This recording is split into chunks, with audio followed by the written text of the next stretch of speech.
भगवान करे हमारे घर में हमेशा दिवाली बनी रहे, हमारे घर में हमेशा प्रेम और मिठास बना रहे, हमारे घर में हमेशा आनंद माधुर्य बना रहे। अरे मेरे भाई, रावण ने मरते मरते राम से कहा था कि राम, मेरे मरने के बाद किसी कोने में बैठकर सोचना, शक्ति मेरे पास ज्यादा थी। अरे मेरी तो पूरी लंका सोने के, तेरे तो अयोध्या में तेरा सिंहासन भी सोने का ना होगा। महादेव मेरी मुट्ठी में, शनि मेरे काख में, नवग्रह मेरे पांव के नीचे और यमराज मेरे कहे पे चलने वाला। पर राम अपने राजमहल में पहुंचो ना अयोध्या, तो वहां पर जाकर सोचना कि आखिर ऐसा क्या हुआ कि युद्ध में तुम जीते और मैं हार रहा हूं, तुम जीत रहे हो मैं मर रहा हूं। मरते मरते रावण ने राज खोलते हुए कहा कि हे राम, मेरे मरने के बाद एक बात अपने कोने में बैठकर सोचना, युद्ध में तुम क्यों जीते और मैं क्यों हारा? तुम शक्तिशाली थे इसलिए नहीं जीते राम, शक्ति मेरे पास है। तुम भक्ति करते हैं भगवान की, अरे महादेव की जो मैंने भक्ति की है दुनिया में किसने की होगी? पर राम तुम इसलिए जीत गए, राम तुम इसलिए जीत गए।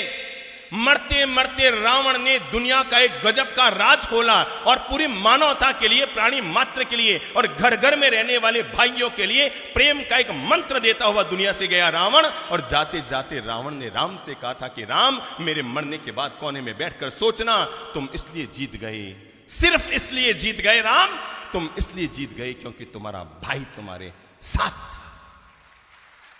बस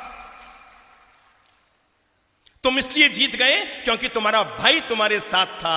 और राम, मैं इसलिए हार गया क्योंकि मेरा भाई किसके साथ? तेरे साथ था।